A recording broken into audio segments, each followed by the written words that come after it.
ada namanya had. Kita sering mengenal istilah hudud, bentuk jamak. Kemudian ada ta'zir.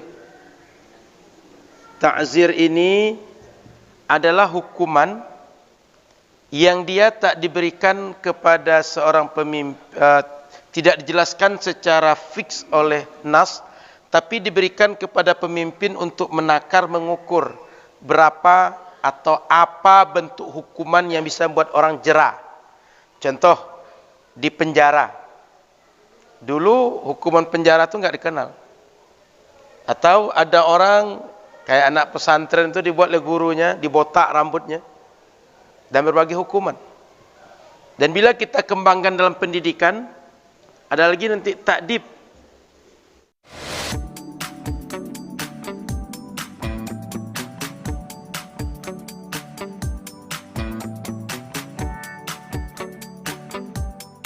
Assalamualaikum warahmatullahi wabarakatuh. Bismillahirrahmanirrahim. Alhamdulillahirabbil alamin. Hamdan yuwafi ni'amahu wa yukafi mazidah. Ya Rabbana lakal hamdu kama yanbaghi li jalali wajhika wa 'azimi sultanik. Qala subhanaka la ilma lana illa ma 'allamtana innaka antal alimul hakim. Wa qala rabbi shrah li sadri wa yassir li amri wahlul 'uqdatam min lisani yafqahu qawli.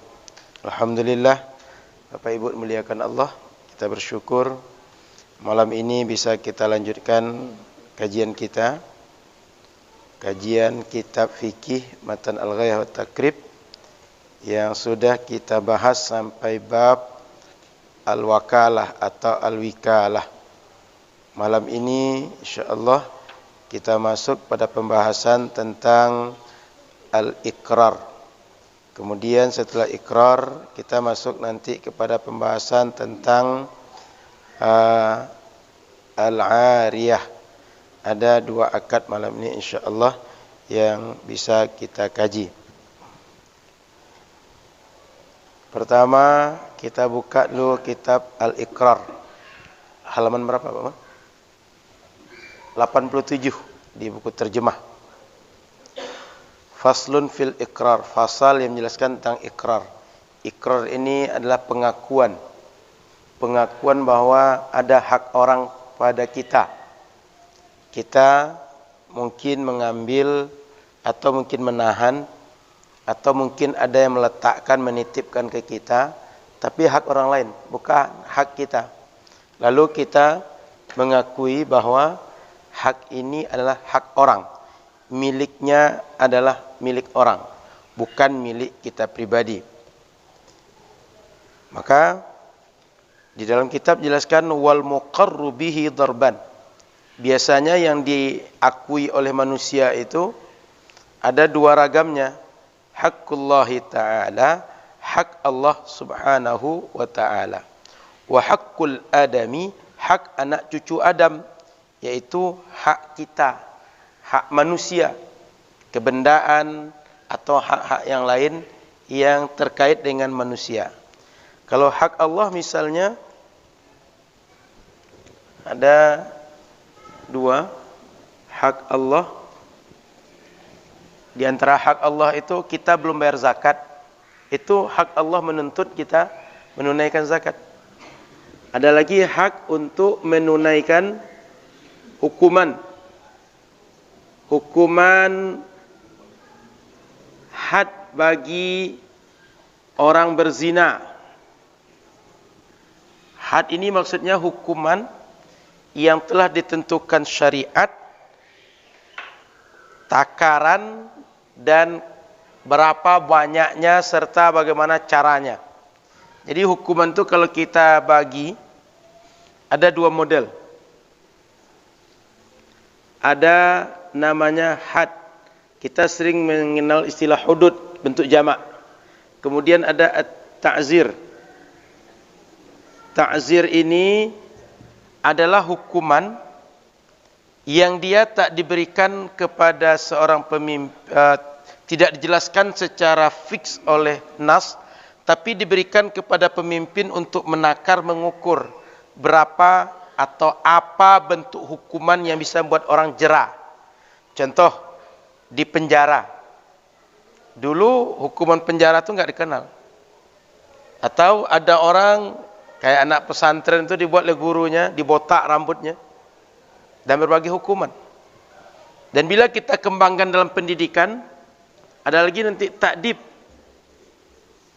Takdib itu guru atau orang tua menghukum anak karena ingin mengajari.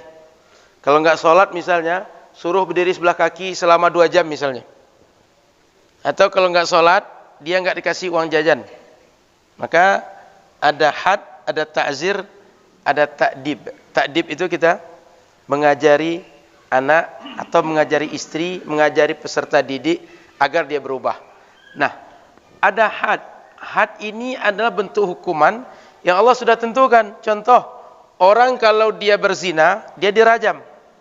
Dia kalau membunuh, hukumannya adalah dibunuh juga, qisas. Atau ada hukuman orang kalau mencuri, potong tangan. Ada hukuman kalau orang dia bermabuk-mabukan, sengaja minum yang memabukkan, hukumannya dirajam 40 kali misalnya. Maka ini hak Allah. Hak Allah yang lain seperti kita zakat nggak tunaikan, nazar belum dilaksanakan, maka ini hak Allah. Ada haknya manusia, hak adami, hak manusia, anak cucu Adam. Saya berhutang ke Pak Mul, belum saya bayar.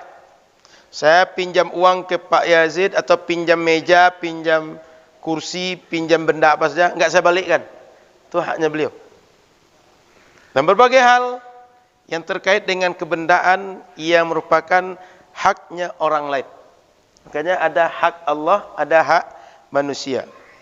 Kita berhutang kadang-kadang kepada Allah, kadang kepada manusia.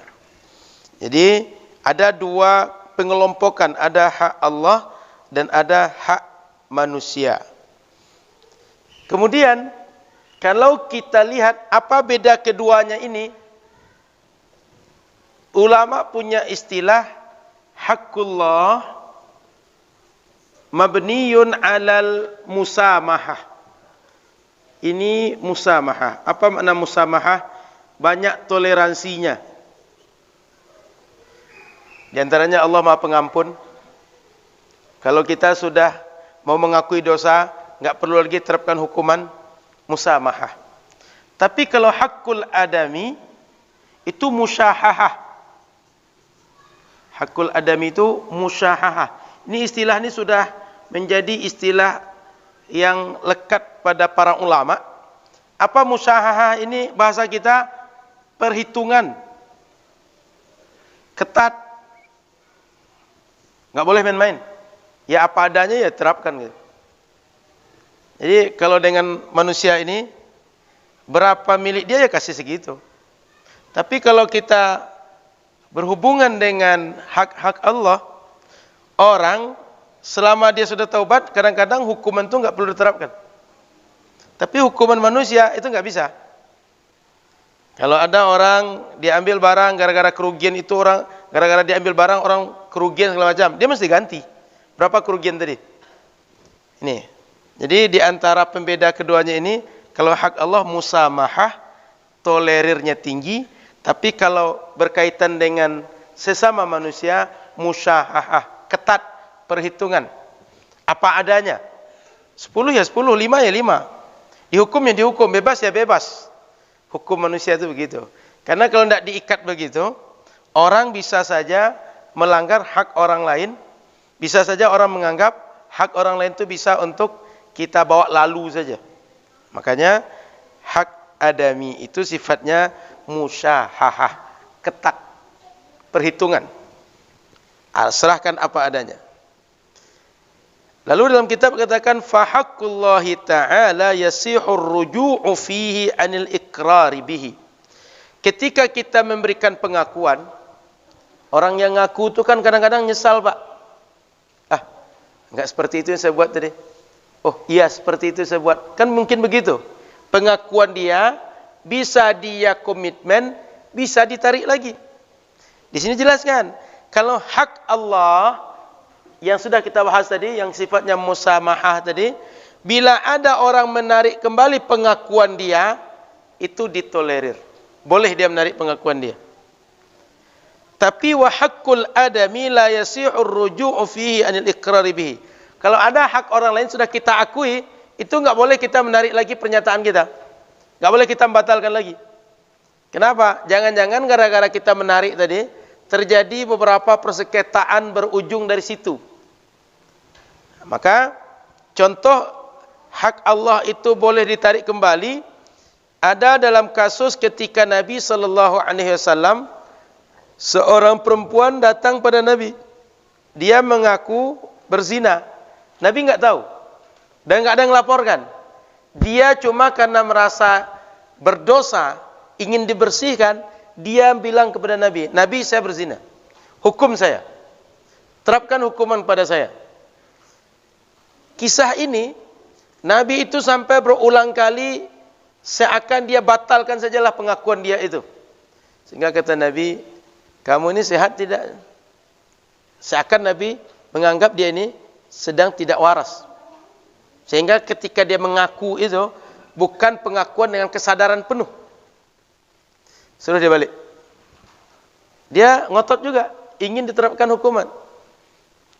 Dia itu sedang hamil. Nabi tak percaya, ini hamil badan saya. Ketika hamil, kata Nabi, bawa pulang dulu.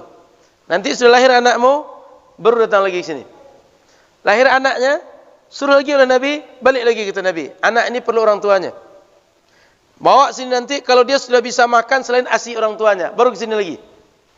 Datang lagi dia kepada Nabi. Ketika dia datang pada Nabi, diuji makan selain ASI orang tuanya. Bisa tidak dia makan kurma misalnya? Oh, dah bisa. Baru Nabi menerapkan pada dia. Baru dirajam. Jadi Nabi ketika itu berusaha, ini orang sudah sadar. Orang ini sudah mengakui dia berdosa dan tak akan lagi mau berzina. Bagi Nabi, untuk apa lagi diterapkan? Orang juga enggak tahu. Dia sudah sadar, orang enggak tahu. Jadi untuk apa lagi diterapkan? Kalau seandainya beritanya menyiar luas dan tidak diterapkan, bisa jadi ada orang menganggap, enggak apa-apa zina. Kan juga enggak dihukum. Seenak kita saja. Ini orang enggak tahu, dia juga tidak diketahui oleh siapapun, tidak ada pemberitahuan apapun. Nabi juga enggak tahu. Cuma dia saja yang ngaku. Nabi berusaha agar dia tak diterapkan pada dia. Tapi karena dia terus ngotot ngaku, baru dia dirajam. Ketika dia dirajam, Nabi SAW kemudian menyolatkan dia. Umar protes. Nabi, kok disolatkan orang yang berzina begini? Kata Nabi, Allah saja mengampuni dia, masa kita tak mengampuni dia? Lalu setelah dia disolatkan, kata Nabi kepada Umar, Umar, andaikah rahmat Allah yang diberikan kepada dia dibagikan kepada 70 orang Madinah, cukup rahmat untuk 70 orang Madinah tadi. Jadi Bapak Ibu, kadang-kadang kita dapat rahmat Allah, cinta Allah itu bukan karena amal soleh saja, tapi kadang-kadang karena perasaan kita merasa berdosa, bersalah dan mau bertaubat kepada Allah. Makanya dalam Al-Quran itu kalimat innallaha yuhibbu itu macam-macam. Yuhibbus syakirin, yuhibbut tawabin, yuhibbul mutatahirin. Tengoknya kalimat itu. Maka kita, Syekh Sya'rawi mengatakan, kalau kita tak bisa mendapat cinta Allah karena taat, minimal Allah mencintai kita karena mau bertaubat, mau kita istighfar. Sehingga cinta Allah itu bisa dapat dari pintu banyak. Ambillah dari pintu mana yang bisa kita dapatkan. Jadi Bapak Ibu yang dirahmati Allah, ini diantara bahwa hak Allah bila sudah diakui oleh seseorang, boleh untuk dia menarik kembali, dia membatalkan pengakuan dia. Contoh di zaman Nabi SAW. Termasuk juga ada kafarat, Pak. Boleh jadi ada orang dia melakukan berbagai kesalahan atau satu kesalahan, dia sudah taubat dan minta ampun. Sehingga dia tidak lagi perlu memberatkan dirinya, bagaimana ini harus diterapkan. Maka kafarat hak Allah Subhanahu wa taala. Kafarat tahu ya? Denda, sanksi. Ada orang yang dia mungkin melaksanakan haji ada yang kurang. Dalam melaksanakan puasa ada yang kurang atau ada yang melanggar kafarat. Lalu wa haqqul adami la yasihu ar-ruju'u fihi 'anil iqrari bihi. Kalau hak manusia sudah dibuat pengakuan lalu ditarik lagi. Ini jangan-jangan orang menganggap bahwa siapa saja orang bisa dibawa lalu, sehingga hak-hak manusia ini tak terjaga. Maka tidak boleh kita apabila ada hak orang sudah diakui, komitmen dengan pengakuan itu. Jangan sampai bolak-balik, jangan sampai ya PHP kata orang sekarang. Jangan sampai pengakuan-pengakuan kita membuat orang bertengkar. Kadang-kadang ada masalah segitiga, kita mengaku satu sisi, yang dua bertengkar gara-gara kita. Itu tidak boleh. Makanya haknya manusia atau yang terjadi hubungan kait mengait antara manusia tidak boleh bila sudah mengeluarkan pengakuan tarik kembali. Apalagi sudah ada efek dari situ, ganti rugi, kemudian pindah kepemilikan dan segala macam, banyak keributan di antara manusia. Sementara syariat ini tujuannya memutus pertengkaran, menghilangkan perbedaan, menghilangkan pertikaian. Bila kita tidak komitmen, bisa jadi inilah sebab orang berlaga di antara kita semua ini. Lanjut. Wa taftakiru sihhatul iqrari ila thalathati syara'it. Sah pengakuan itu disampaikan oleh seseorang, dianggap pengakuan seorang itu sebagai pengakuan yang diterima syariat bila memenuhi 3 syarat. Apa 3 syarat itu? Yang mengaku pertama orangnya berakal. Yang kedua baligh. Orang kalau tak berakal dia tak sadar apa yang dia lakukan. Orang kalau tak baligh dia tidak punya rasa amanah dalam menyampaikan apa yang ada dalam dirinya. Dan yang ketiga al-ikhtiar, dia tidak dalam terpaksa. Kalau orang terpaksa, mungkin karena tekanan dia ngaku. Ini kondisinya tidak. Betul-betul dia dalam keadaan sadar. Maka kadang-kadang dalam buat surat pernyataan itu kita buat itu kan. Demikianlah surat saya buat dengan sesungguhnya, dengan sebenarnya, dengan penuh kesadaran tanpa paksaan dari pihak manapun. Karena kalau ada paksaan, pengakuan tadi, dia tak murni. Kalau ada paksaan, jangan-jangan begitu lepas paksaan, dia balik lagi. Lepas paksaan dia ingkari lagi. Maka diterima pengakuan orang bila orang itu sudah balik, dia sudah berakal dan dia dalam kondisi bebas, normal, terbuka, lepas, tidak dalam tekanan. Tapi dalam tekanan itu pengakuannya bisa-bisa hanya sesaat atau hanya melepaskan diri. Maka dalam Al-Quran dikatakan illa man ukriha wa qalbuhu mutmainnun bil iman. Kalau ada orang kita mendengar dia mengucapkan kalimat-kalimat kekafiran gara-gara dia diancam, itu jangan lu dihukum orang itu kafir. Boleh jadi dia itu cuma mengucapkan kalimat itu karena dia ancam, hatinya enggak pernah berubah. Lepas dari ancaman, dia beriman dengan iman yang sebenarnya. Maka dalam Al-Quran kadang-kadang ada orang yang dia dalam kondisi ancaman, dia mengucapkan sesuatu di luar sesuatu yang sepatutnya untuk dia. Kenapa? Karena diancam. Dan ancaman ini serius. Ancaman ini memang akan diterapkan orang. Ya maklumlah kalau orang gila yang mengancam kita tidak bisa lepas dari dia. Maka ketika diancam, kita ikut apa mau orang yang mengancam. Nah, maka ini syaratnya boleh orang mengaku bila dia dalam kondisi sadar, tidak dalam tekanan. Wa in kana al-iqraru bimalin u'tabira fihi syartun rabi' wa huwa ar-rusydu. Bila ada pengakuan, oh dulu uangnya saya pakai, dulu uangnya saya putarkan tapi tak saya kembalikan, dulu uangnya saya gunakan untuk akad ini itu segala macam. Pengakuan ini mesti muncul dari seorang yang sudah dewasa. Rusydu itu dewasa. Dewasanya orang dewasa yang pandai mengelola atau bisa menggunakan harta dengan bijak. Bukan orang-orang yang kalau asal punya uang itu asal habis itu. Kan kadang ada begitu Pak, asal punya uang itu tak karu-karuan keluarnya kemana, tak jelas perginya kemana.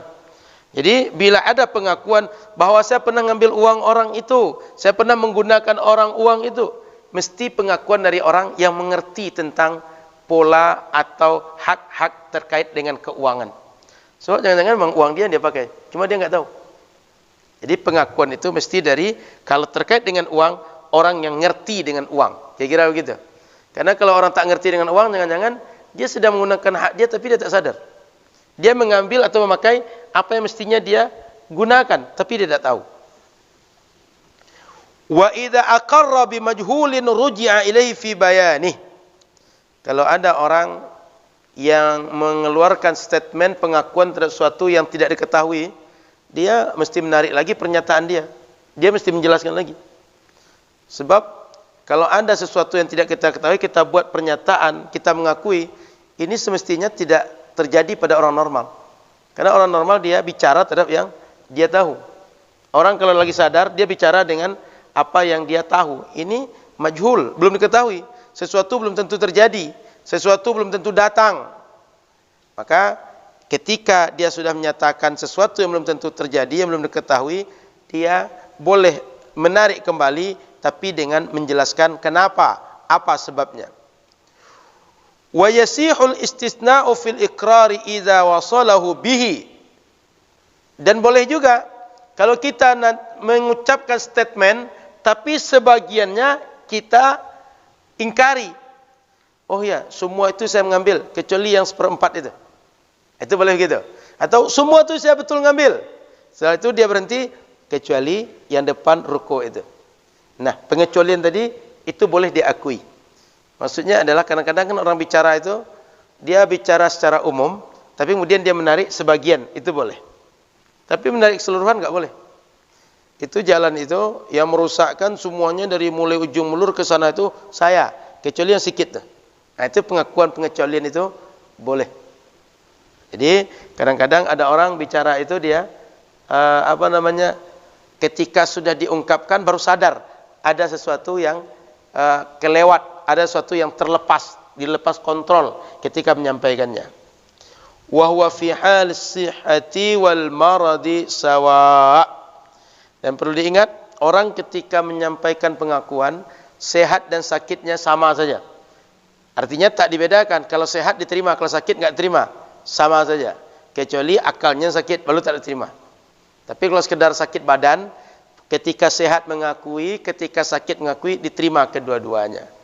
Kan boleh jadi ada orang sudah sakit baru ngaku gitu. Atau ada orang sudah badannya, dakwanya yang terasa tidak sehat lagi, baru dia ngaku. Mau sehat, mau sakit, bila mengaku terhadap hak orang lain ada pada dirinya, diterima. Kapanpun hak itu dia akui. Nah, Bapak Ibu rahmati Allah Subhanahu wa taala, ikrar ini berguna untuk membebaskan diri dari hak orang lain yang ada pada diri kita.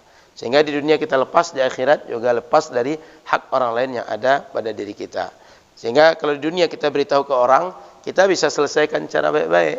Kalau di akhirat kita tak bisa selesaikan. Maka ikrar ini cara kita melepaskan diri dari hak orang yang berada di dalam pengawasan kita, di dalam tanggungan kita yang mestinya bukan milik kita. Baik, dari bab tadi, penjelasan tentang ikrar tadi, kita buka sesi tanya jawab. Baru kita lanjutkan bab yang baru tentang al-ariyah. Silakan kalau ada pertanyaan. Silakan, Pak. Waalaikumsalam warahmatullahi wabarakatuh.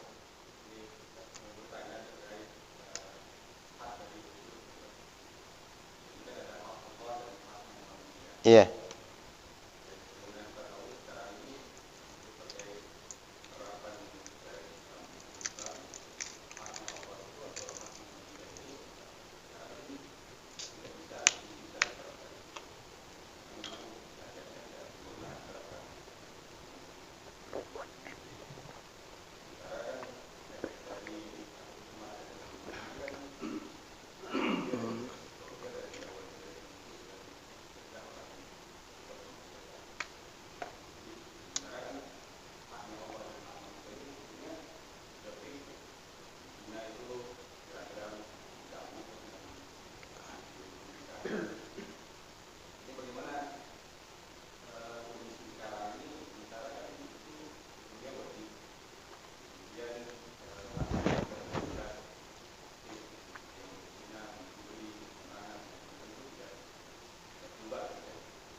Jadi kalau kita tengok fikih ini dia luas, besar.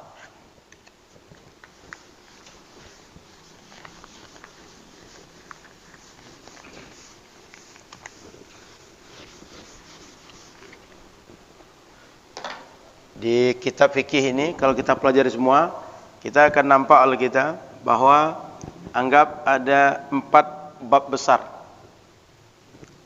Di awal al-ibadat, kita sudah mengkaji ada bab solat, puasa, zakat, haji, selesai.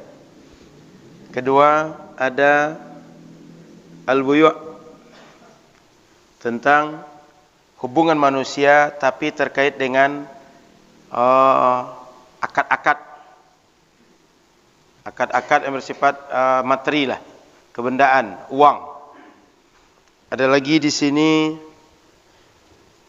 al-usrah atau al-ahwal as-sakhsiyah, atau terkait dengan an-nikah, tentang keluarga, hubungan antar manusia tetapi terkait dengan pernikahan, keluarga. Dan yang keempat ada al-jinayat. Jinayat ini adalah terkait kriminalitas. Ini 4 nih bab besarnya. Jadi kalau kita lihat nalarnya manusia ini, dia butuh bertuhan. Lalu dia akan beribadah kepada Rabbnya, pada Tuhannya, pada Allah. Lalu hidup manusia ini dia tak bisa hidup sendiri. Dia butuh pada orang lain. Maka dia akan berinteraksi dengan orang lain dalam memenuhi kebutuhan hidupnya. Dia pinjam meminjam, sewa menyewa, kemudian beli menjual, dan seterusnya di sini. Kemudian ada lagi kebutuhan alami yang tak bisa diingkari manusia. Dia butuh berkeluarga. Sehingga di sini muncul keturunan. Di sini muncul beberapa turunan dari jual beli itu. Lalu dalam pola hubungan antar manusia di sini, mereka kadang-kadang sengketa. Maka ketika sengketa muncullah kriminalitas.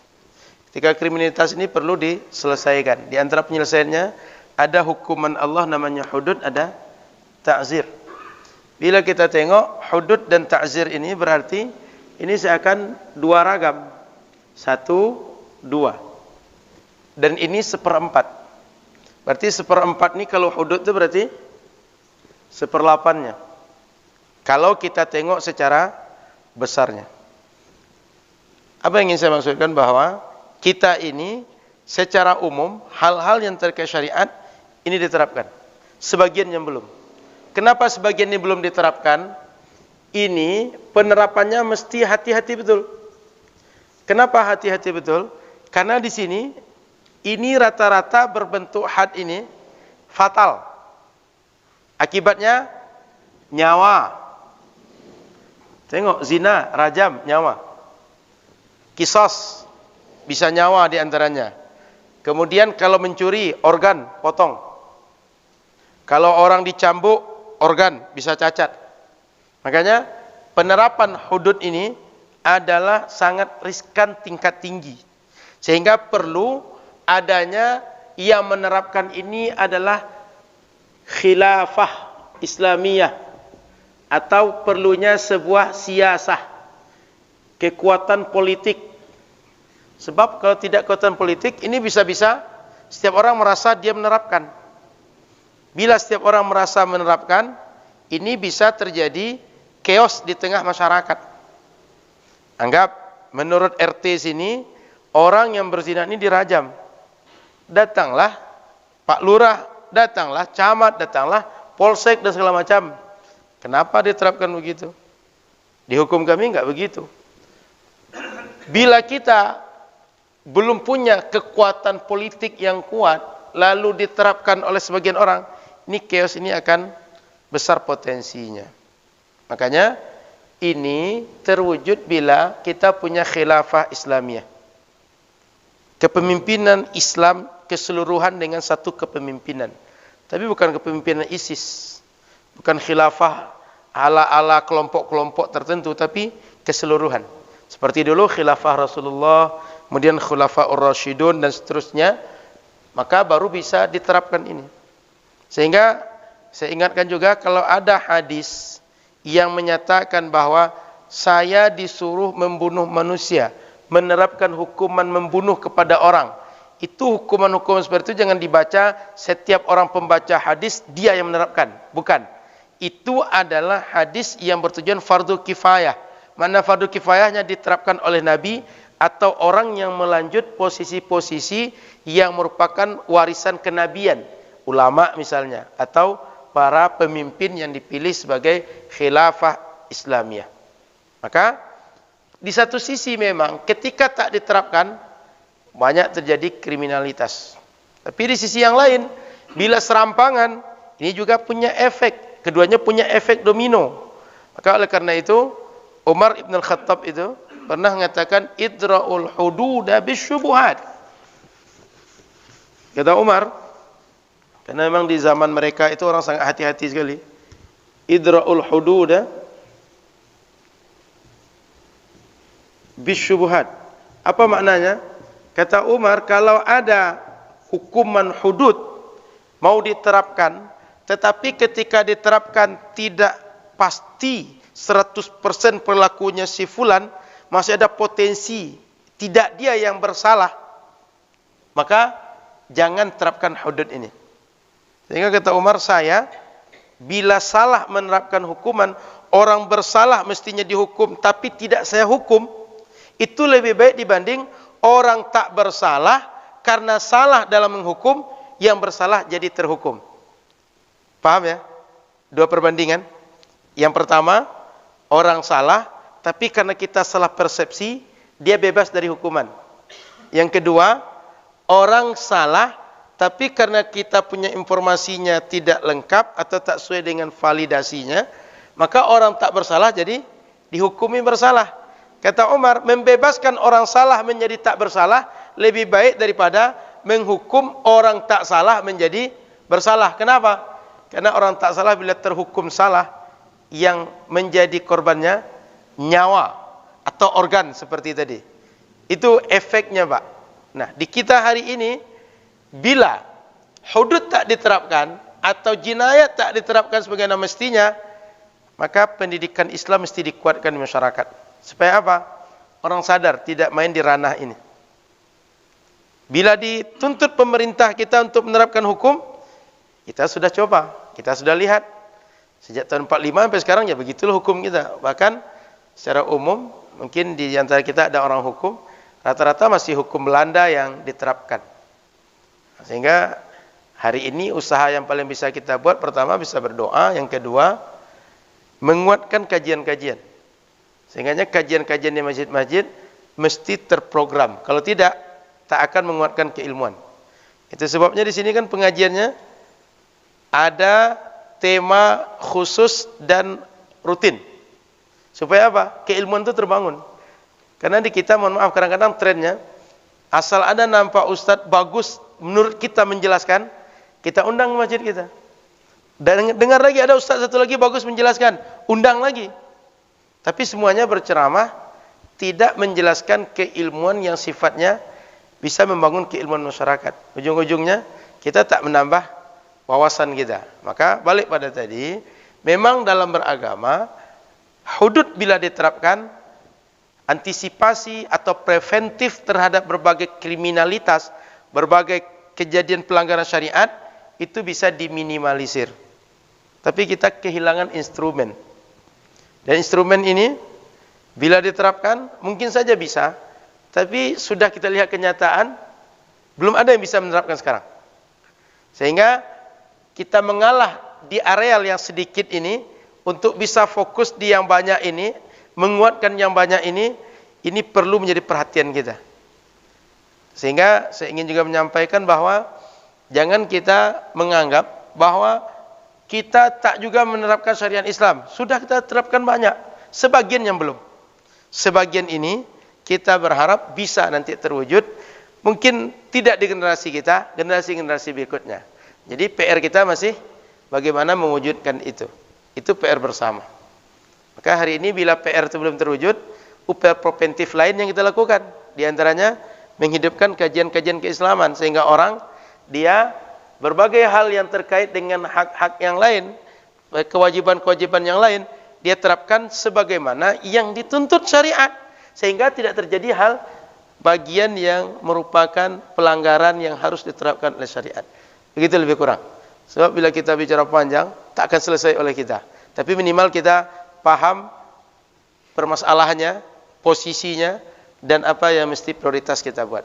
Saya kira begitu bang. Wallahu a'lam. Baik. Ada lagi silakan. Baik.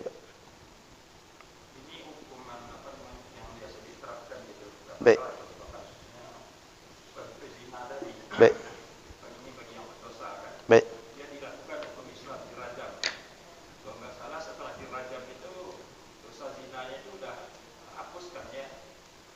Nah, sementara kalau diterapkan hukum non Islam, katakanlah hukum pemerintah atau hukum masyarakat tentang zina ini, katakanlah dia tidak bersalah atau tidak dihukum sama sekali, apakah dosa itu terbawa terus nanti atau bagaimana Bapak? Baik. Jadi ada ranah yang mesti kita pahami, Pak. Pertama, ranah fikih, Pak. Ranah fikih itu ranah ini, Pak. Kita menerapkan hukum kepada orang sesuai dengan kesalahan dia. Sudah diterapkan soal diampuni Allah atau tidak, kita nggak bisa menghukum. Kita cuma menghukum orang sesuai dengan apa kesalahan dia, menurut syariat bagaimana menghukumnya, sudah kita terapkan, selesai urusan. Tidak diterapkan, begitu selesai juga urusan. Tapi urusan dia dengan Allah, kita tak bisa menghukumi. Allah mengampuni atau tidak, wallahu a'lam. Allah terima dia atau tidak, wallahu a'lam. Termasuk kita bersedekah menurut kita, saya sudah sedekah. Caranya secara hukum sudah betul. Ini diterima Allah atau tidak, enggak bisa orang jawab. Ini diampuni Allah atau tidak, enggak bisa kita menjawab. Jadi yang penting itu Pak, kita menerapkan cara penerapan hukum yang dituntut syariat, dah. Laksanakan itu sudah selesai urusan. Maka kalau orang misalnya Pak, boleh jadi dia dihukum oleh pemerintah atau dihukum oleh masyarakat. Lalu setelah dihukum masyarakat dia sadar dan dia betul-betul bertaubat kepada Allah. Orang lain kan nggak tahu itu. Bisa saja Allah mengampuni dia. Sehingga di akhirat dia tidak lagi ditagih oleh Allah Subhanahu wa taala. Dan boleh juga sebaliknya. Sudah dikasih hukuman kepada orang, dia dalam hati nggak pernah taubat. Sehingga sudah diterapkan hukum atau tidak ini tidak juga menjamin.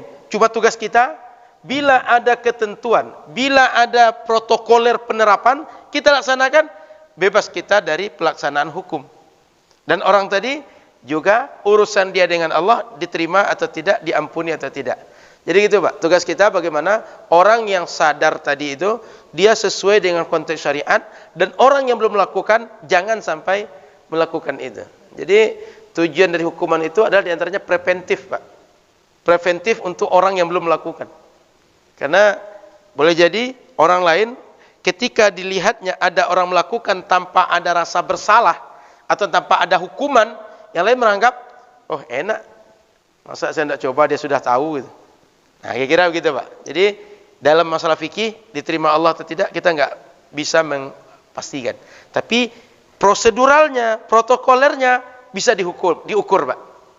Termasuk sholat nih, sholat kalian sah atau tidak? Kita nggak bisa mengukur. Yang kita ukur rukun syarat sudah terpenuhi atau belum? Itu yang bisa kita buat Pak. Cukup Pak. Allahu a'lam. Ada lagi? Silakan kalau ada lagi.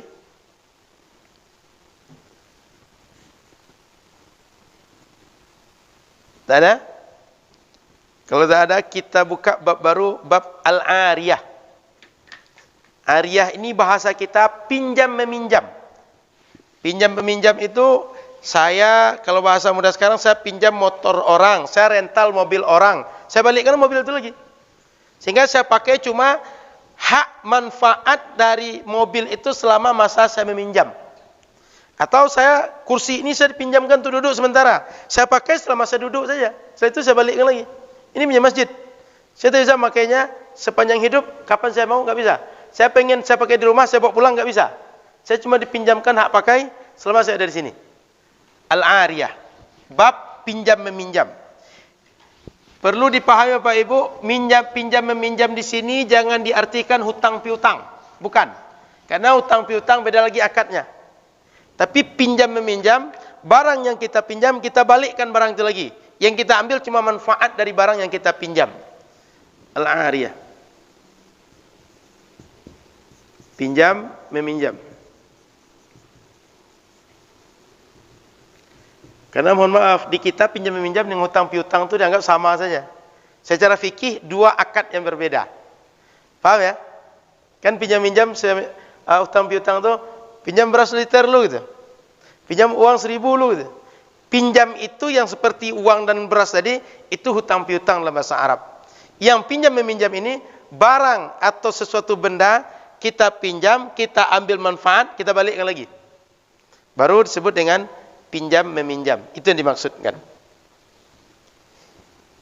Wa kullu ma amkana al-intifa'u bihi ma'a baqa'i 'ainihi jazat i'aratuhu. Segala apapun benda, segala apapun kekayaan, segala apapun materi yang kita punya bisa dimanfaatkan, tapi wujud bendanya tetap enggak berkurang. Jazat i'aratuhu, boleh untuk dipinjamkan. Ya, kayak kita kadang-kadang ada meminjamkan tempat ruangan pada orang misalnya. Kan ruang itu kan dipakai orang meskipun dia duduk seharian nggak akan rusak ruangan itu. Kecuali dia pakai martil duduknya. Kecuali dia pakai benda-benda keras lainnya. Selama sekedar duduknya nggak akan rusak dia. Jadi setiap tempat, setiap benda, setiap materi yang ada manfaat, tetapi benda tadi tidak rusak, tidak habis, tidak punah, tetap ada seperti apa sebelum dipinjam, boleh untuk dipinjamkan ke orang lain. Sehingga dia semua benda itu bisa dipinjamkan. Kayak gorden ini. Ini gorden kan pinjam masjid, pinjam sebentar. Contoh, ada orang meninggal, supaya dia dimandikan tempat tertutup, tidak ada benda lain penutup, pinjam gorden masjid sebentar, pakai, tapi selesai, balikkan lagi. Manfaatnya bisa dipakai, tapi bendanya enggak berkurang, tetap utuh. Setiap benda yang punya karakter begitu, boleh untuk dipinjamkan. Termasuk karpet masjid. Ya maklumlah, mungkin di antara kita ada yang mengadakan acara walimah, mau berangkat haji. Di rumahnya kalau pakai karpet sendiri, enggak cukup. Pinjam lu karpet masjid agak 2 jam. Pakai, selesai, balikkan lagi. Pinjam meminjam. Atau kursi-kursi. Kayak kita kan kadang-kadang ada acara, itu buat acara orang duduk kursi perlu banyak, pinjam kursi, selesai acara, balikkan lagi.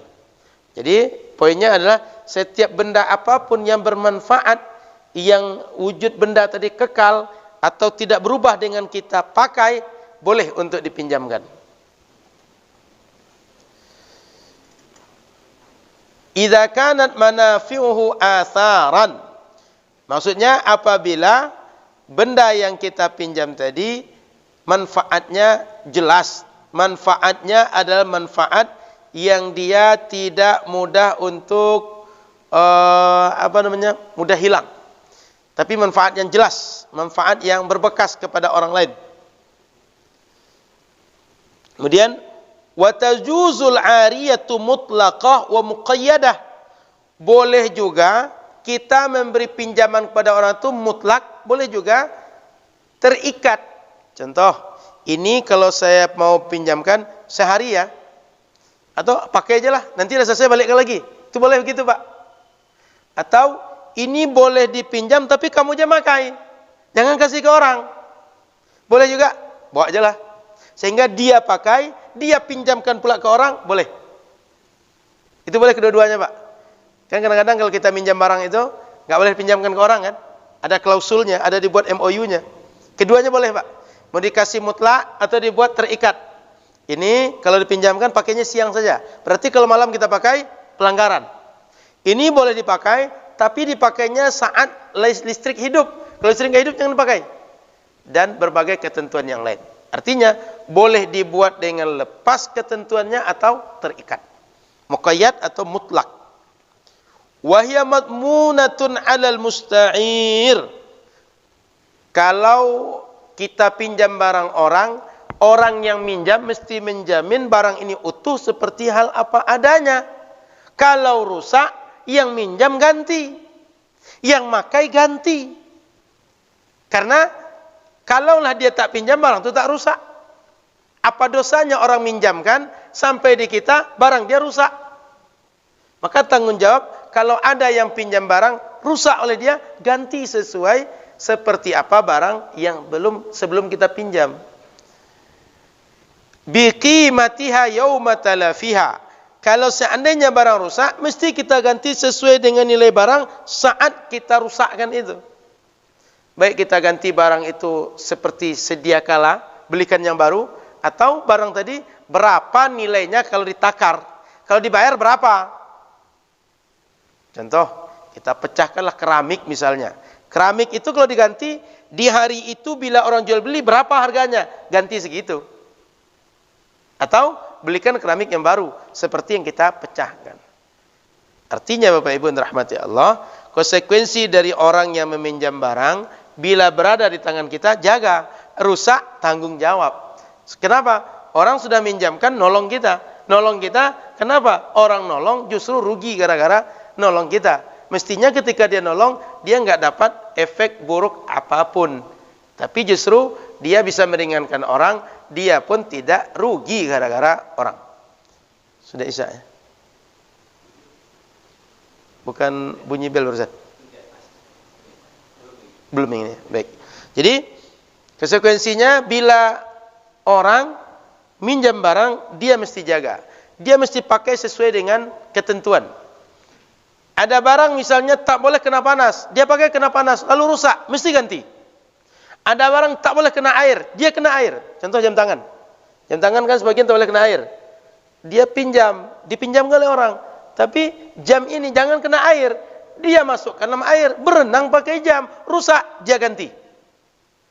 Ada jam, dia itu memang bisa kena air, dia bawa berenang, rusak, dia bisa tak mengganti. Kenapa? Dia sesuai dengan kebiasaan, dia sesuai dengan bagaimana barang itu dipakai. Jadi bila barang sesuai dengan prosedurnya, sesuai dengan karakternya, sesuai dengan tabiatnya dipakai, rusak di tangan kita, kita bisa tak mengganti. Kenapa? Kalaulah dipakai orang itu juga akan rusak. Hanya nasib buruknya, nasib malangnya pas di tangan kita, rusak barang itu gitu. Makanya Bapak Ibu, bila kita pakai barang sesuai dengan semestinya, terjadi kerusakan, kita tak mengganti. Tapi bila tak sesuai dengan semestinya, rusak, mesti ganti. Kita lanjut setelah azan nanti. Silakan azan dulu. La ilaha illallah Muhammadur Rasulullah. Allahumma rabbana salatul qa'im sayyidina Muhammadin.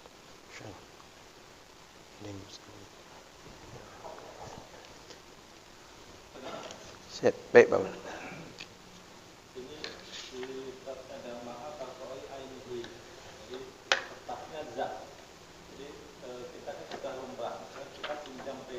Baik. Itu zatnya kan berkurang. Atau punya mobil, pakai kemana-mana bensinnya kan berkurang. Itu bagaimana? Baik, jadi ma'abaqa ainihi. Ini sebagai qaid bentuk daripada perbedaan akad pinjam meminjam dengan akad yang lain. Sebab kalau akad yang lain itu bendanya berkurang atau bertukar atau bahkan habis. Tapi ketika pinjam meminjam, benda yang kita pinjam balik lagi. Lalu timbul pertanyaan, bagaimana dengan kita meminjam benda-benda tertentu, pinjam pena, pinjam spidol, pinjam tip X, dan lain-lain. Hal-hal seperti itu sebenarnya akad kita tak sekedar pinjam meminjam, tapi sekedar adalah sebenarnya minta dari kepunyaan orang lain yang dia, kalau kita bahasakan minta, orang kita memahami kasih barang itu. Tapi sebenarnya dia tidak meminta bendanya, tapi meminta manfaat sebagian dari benda yang kita punya. Maka hakikatnya sebenarnya adalah hibah, yang satu sisi adalah bentuknya ariah juga. Maka di masyarakat kita sudah menjadi sebuah pemahaman bersama bahwa meminjam benda-benda seperti itu maksudnya adalah meminta sebagian daripada zat benda yang dipinjam. Makanya termasuk kalau bensin mobil, motor, di kita kan bahasanya pinjam mobil sebentar, 5 menit misalnya, atau 10 kilo. Itu kan meskipun 10 kilo itu enggak nampak garisnya di speedometer, itu kan berkurang bensin. Mana ada mobil bergerak tapi bensinnya tak berkurang. Enggak masuk akal yang begituan. Nah, itu sudah dimaklumi di kita bahwa memang bahasanya meminjam bendanya, tapi alat-alat operasionalnya itu pasti minta bentuknya. Gitu Pak. Jadi akadnya tidak lagi dipahami sebagai sekedar akad pinjam meminjam saja, tapi di sana ada hibah, memberi sesuatu kepada orang lain. Dan itu sudah menjadi kebiasaan masyarakat, tanpa terjemahkan pun orang sudah paham yang seperti itu. Gitu Pak Mal. Sehingga jangan pula nanti ketika pakai mobil, kan katanya minjam, tapi bensin saya habis juga katanya. Apalagi kalau kita kaji kan lebih banyak lagi olinya dan segala macam, banyak lagi itu. Jadi sudah dipahami masyarakat bahwa itu tak sekadar bermakna pinjam barang lalu dibalikkan, tapi ada zat dari barang tadi yang diminta. Begitu Pak. Baik. Silakan, ada lagi yang lain? Silakan Pak. Baik Pak.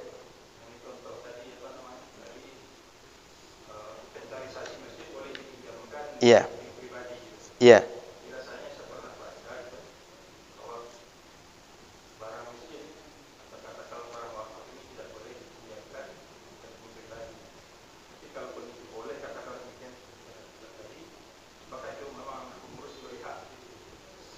Jadi gini Pak, wakaf, baik masjid atau pesantren apa saja, dia tiga tak boleh. Dihibahkan, diwariskan, dijualkan. Semua yang bermakna pindah kepemilikan enggak boleh. Tapi dipinjamkan boleh. Sehingga kalau ada kita, kadang-kadang kan butuh peralatan masjid, seperti yang paling mudah itu Pak, keranda masjid tuh. Kayak kita mandikan mayat, itu kan punya masjid tuh. Aset wakaf tuh kan. Kalau itu boleh, maka tikar sama. Tikar dengan keranda itu kan sama aset wakaf kan? Sama di masjid, pengelolanya, nazirnya sama pengurus masjid. Yang tidak boleh itu tiga Pak. Pindah kepemilikan sifat dasarnya. Apa pindah kepemilikan itu? Kita jual, kita hibahkan. Hibahkan berarti punya saya berikan pada bapak, punya bapak sekarang, enggak punya saya lagi. Wariskan. Tiga itu tidak boleh. Makanya aset wakaf, apapun bentuknya, bergerak atau tidak, masjid atau bukan, meskipun cuma kayak apa namanya speaker, itu benda wakaf juga. Enggak boleh tiga itu berlaku. Jangan dihibahkan ke orang, jangan dijual ke orang, jangan diwariskan. Tapi sekedar pinjam boleh. Itu Pak. Contoh paling mudah supaya tidak payah memahami, kayak keranda itu. Kan keranda itu aset wakaf kan?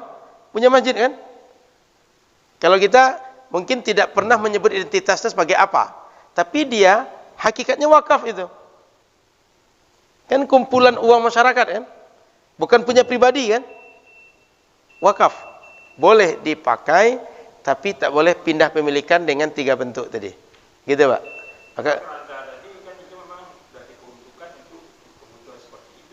ya.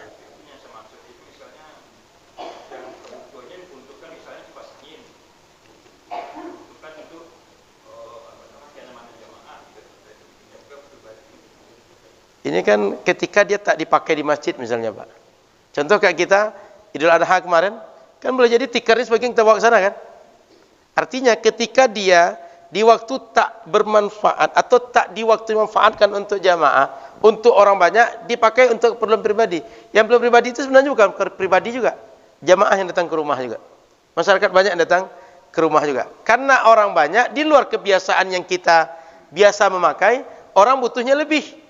Kalau kita sekeluarga, kipas angin tak perlu tambah. Tapi kalau yang datang itu 300-500 orang, perlu tambahan kipas. Maka untuk sesaat kita pinjam di masjid. Itu boleh Pak. Mumpung di masjid juga enggak pakai. Kira-kira begitu Pak. Hanya saja, kalau nanti misalnya di masjid tertentu enggak boleh dipinjamkan barang masjid, itu balik pada sepakatan. Kenapa? Karena biasanya di kita ini kalau minjam itu, kata orang, meminjam barang itu, meminjamkan itu adalah kebodohan. Membalikkan pinjaman lebih bodoh lagi. Anda dengar gitu? Orang kampus gitu tuh.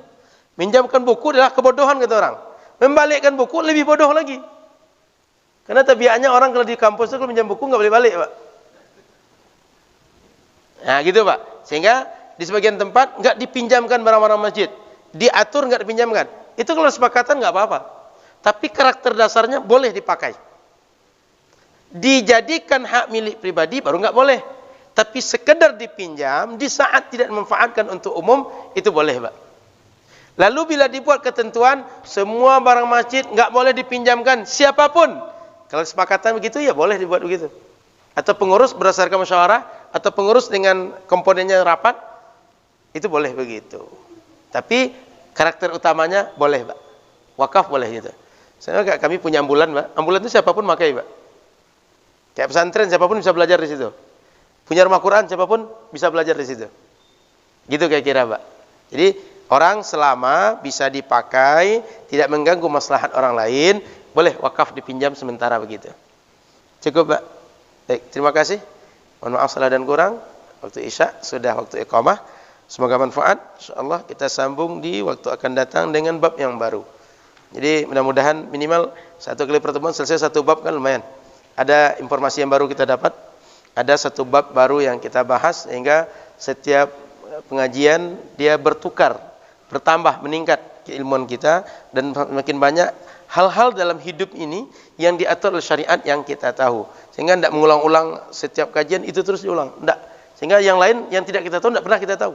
Tapi kita belajar terus dengan melanjutkan sistematika seperti yang ada di buku agar kajiannya tidak kajian yang sifatnya tidak jelas ujung pangkalnya, tapi ada bangunan keilmuan yang kita targetkan.